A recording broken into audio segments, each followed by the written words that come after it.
మరొక breaking news చూద్దాం. 3వ తరగతి చదువుతున్న ఓ చిన్నారి తెలుగులో మాట్లాడినందుకు చర్చలా కొట్టారు టీచర్స్. ఈ ఘటన కృష్ణా జిల్లా పెనమలూరు నియోజకవర్గ పరిధిలోని ఉయ్యూరు లిటిల్ ఫ్లవర్స్ స్కూల్లో ఆలస్యంగా వెలుగు చూసింది. స్కూల్లో 3వ తరగతి చదువుతున్న రెజినా సాక్స్లు వేసుకెళ్లలేదు. దీంతో టీచర్స్ రెజినాను అడిగారు. వాళ్లకు తెలుగులో సమాధానం చెప్పిన చిన్నారిని చితక్కొట్టారు టీచర్. చిన్నారి కంటి చూపు కోల్పోయేలా కొట్టారు అధ్యాపకులు. టీచర్స్ తీరుపై పోలీసులైతే ఆశ్రయించడం జరిగింది. తల్లిదండ్రులు కేసు నమోదు చేసిన పోలీసులైతే దర్యాప్తు చేస్తున్నారు.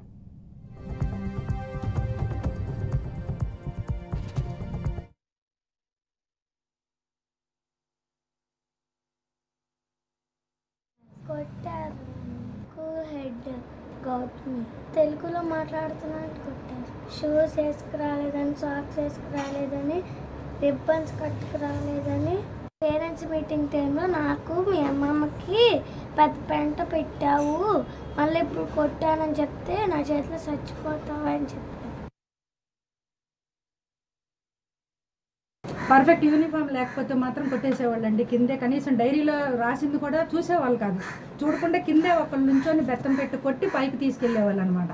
దీని వలన పేరెంట్స్ అందరినీ మేము అదే అడిగాము, ఏదైతే ఉందో మీరు పేరెంట్స్ సిక్ అవుతారు, కనీసం డైరీ కూడా చూడకుండా పర్ఫెక్ట్ యూనిఫామ్ లేకపోతే మీరు కొట్టేస్తున్నారు కదా పిల్లల్ని అని చెప్పి ఆ రోజు గొడవ జరిగిందండి. గొడవ అంటే ఇవి అడిగేటప్పటికి ఆవిడ కోపం వచ్చింది గౌతమి గారికి. మీరు ఏం చేసుకుంటే చేసుకుని, మీకు ఇష్టం ఉంటే చదివించండి, లేకపోతే లేదు, మా స్కూల్లో 1000 మంది ఉన్నారు, నేను నా కొడుకుకి ₹1,00,000 పెట్టి నేను చదివిస్తాను, ఆఫ్టర్ 25,000 రూపాయలు మీరు ఇచ్చి మీరేంటి మాకు క్వశ్చన్ చేస్తున్నారు, ఈవిని బయటకు తోసేయండి, పిచ్చి పిచ్చివన్నీ మాట్లాడుతున్నాను అని చెప్పి అక్కడ స్టాఫ్ కూడా ఒక 4-5 ఉన్నారండి. నాతో పాటు ఇంకొక స్టూడెంట్ పేరెంట్ కూడా ఉందండి అక్కడ. ఆ రోజున అక్కడ కన్నుకు తగిలేటప్పటికి అక్కడ బ్లీడింగ్ అయ్యి అక్కడ క్లాట్స్ వచ్చాయండి. ఇక ఈ దారుణమైన ఘటనకు సంబంధించిన పూర్తి సమాచారాన్ని మా అమరావతి బ్యూరో చీఫ్ ఏడుకొండలు మరింత సమాచారాన్ని అందిస్తారు. ఏడుకొండలు చెప్పండి, అసలు ఏం జరిగింది? పద్మ, కృష్ణా జిల్లా పెనమలూరు నియోజకవర్గంలోని ఉయ్యూరు లిటిల్ ఫ్లవర్ స్కూల్ అధ్యాపకుల యొక్క దాష్టికం అయితే ఆలస్యంగా వెలుగులోకి వచ్చింది.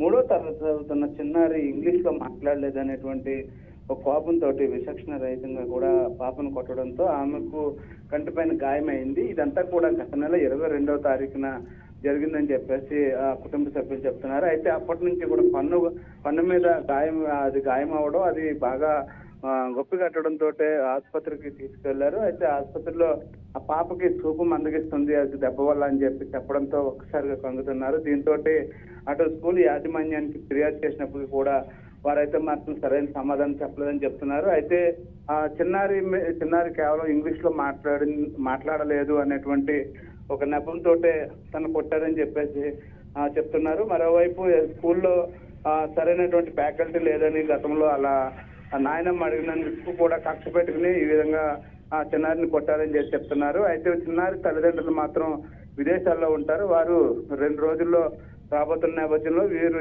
ప్రస్తుతానికి పాప పైన జరిగినటువంటి దాడికి సంబంధించి పోలీసు ఫిర్యాదు చేయడం జరిగింది. పోలీసులు కేసు నమోదు చేసి దర్యాప్తు చేస్తున్నారు. అయితే స్కూల్ యాజమాన్యం ఏమైనా స్పందించిందా దీనికి సంబంధించి ఇప్పటి వరకు ఏమన్నా?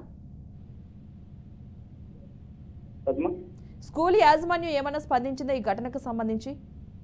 ఈ ఘటనకు సంబంధించి స్కూల్ యాజమాన్యం అయితే మాత్రం ఏదైతే వితండవాదం చేస్తుందని చెప్తున్నారు. పాపకి గతం నుంచి కూడా కంటి సమస్య ఉంది కాబట్టి అలా జరిగింది, మాకు ఎటువంటి సంబంధం లేదని చెప్తూ ఉన్నారు. అయితే దీనిపైన అటు డిస్ట్రిక్ట్ ఆఫీసర్ దగ్గర, డిస్ట్రిక్ట్ అధికారి దగ్గర కూడా తీసుకెళ్తామని చెప్పేసి చెప్తున్నారు. అలాగే దీన్ని ఉన్నతాధికారుల దృష్టికి తీసుకెళ్లి ఆ స్కూల్ పైన చర్యలు తీసుకోవాలంటూ కూడా ఈ యొక్క పేరెంట్స్ అయితే కోరుతున్నారు. Right, thank you Yedukondalu.